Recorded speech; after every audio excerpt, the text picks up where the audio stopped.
de nous rejoindre sur TV5 Monde pour la dernière étape du Tour. Et oui, déjà, une dernière étape qui peut paraître une formalité comme ça pour le maillot jaune. Mais attention, dans le vélo, jusqu'à la dernière seconde, tout peut arriver. Les tours cyclistes, ce sont les coureurs, mais également leurs bécanes. Des vélos qui souffrent durant les étapes. Entre les différentes pannes mécaniques, il y a un homme qui est essentiel, le mécanicien. C'est super important pour nous parce que l'expérience, c'est ce qui manque ici en Afrique.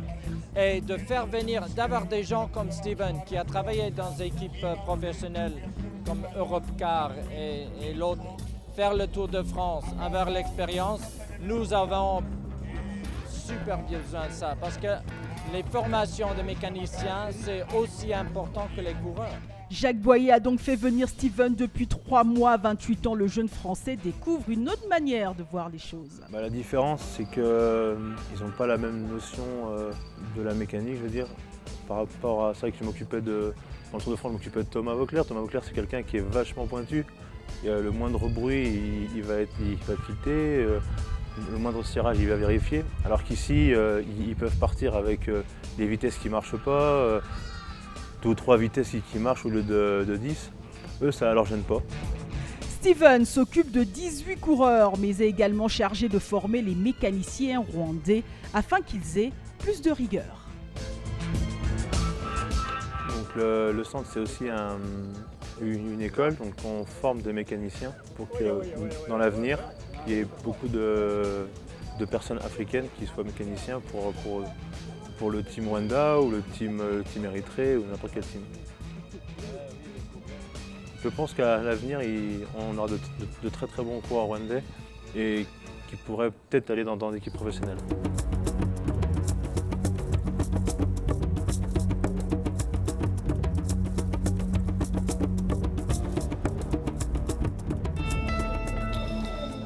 Une dernière étape pour immortaliser ceux qui ont fait rêver tout un peuple durant une semaine. Samuel Mugisha, par exemple, pas encore 19 ans, meilleur grimpeur, son coach Félix Saint-Poma peut être fier. Et puis cette effervescence populaire digne d'un Tour de France. Le fait que nous avons eu des vainqueurs rwandais à plusieurs reprises dans les tours passé explique la présence massive de la population que vous voyez autour des routes. Le sport cycliste est devenu le sport numéro 1 ici au Rwanda, puisque les coureurs rwandais ont des résultats sur beaucoup de courses à l'étranger. Donc pour eux, c'est devenu un sport majeur, plus que le football, ce qui est, en Afrique est assez rare. Ce qu'on retrouve, c'est très significatif, ce qu'on voit souvent sur le Tour de France, et notamment sur les grandes étapes, l'Alpe d'Huez en particulier, il y a eu des moments extraordinaire de ferveur populaire. Une ferveur populaire que l'on va sûrement encore retrouver ce matin au départ de cette dernière étape avec le maillot jaune. Valenza Isanga serein, quasiment certain de gagner son 2e tour du Rwanda.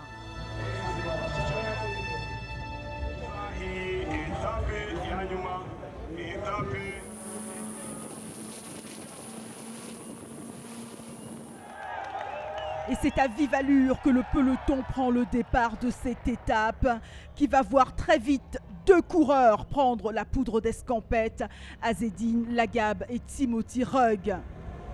L'Algérien et l'Américain de la team Lure Strait décident de s'entendre. Et ce relais, le meilleur Algérien du Tour, 21e au général, et l'étonnant Américain de l'équipe canadienne, 12e, commence à creuser l'écart avec le reste du peloton qui profite tout de même des descentes pour ne pas trop se laisser distancer.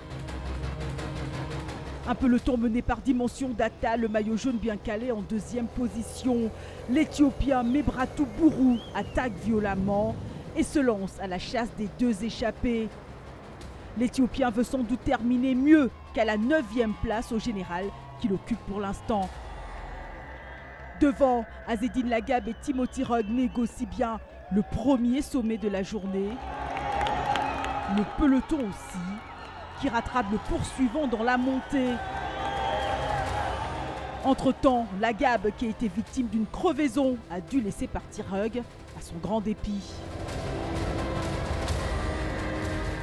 Il ne reste donc plus qu'un seul homme à l'avant, Timothy Rugg. À 31 ans, après avoir remporté le prologue puis la 3e étape, le fantasque américain a connu une période de mou avant de terminer 7e hier dans l'étape infernale à 21 secondes du maillot jaune vainqueur.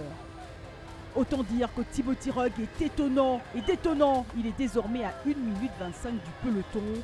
Un peloton toujours mené par Dimension Data qui emmène son leader.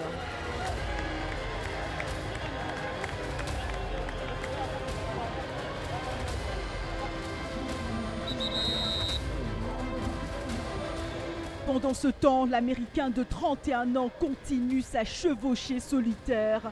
Depuis le début de la course, après la crevaison de la Gab, il tient seul devant depuis 8 tours. Mais pour ce dernier tour, il n'a plus que 25 secondes d'avance car derrière un groupe de poursuivants est sorti du peloton. Un groupe mené par Dimension Data qui s'emploie à revenir sur l'échappée. Dans ce groupe de poursuivants, 3 coureurs de Dimension Data et 2 Érythréens, dont Tesfon Mariam, 3e au général. Le groupe de chasse revient sur Timothy Rugg, le dépasse. Trop fatigué par tous ses efforts en solitaire, il ne peut réagir à l'attaque de Valens Daïsanga dans la montée. Le maillot jaune veut sans doute terminer en apothéose ici et remporter cette ultime étape. Mais c'est sans compter avec les plans de l'Érythrée. Dans la dernière ligne droite, Tesfo Mariam attaque le maillot jaune.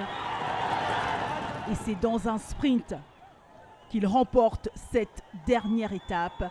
Metkele Yob est 2e, Valens Daïsanga est 3e.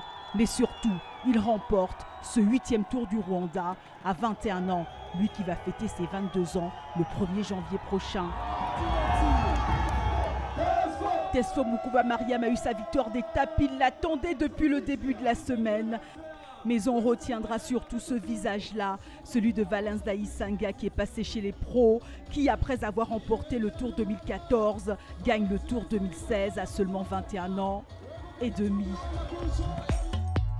3 Érythréens et 2 Rwandais sont dans les 5 premiers du classement général final.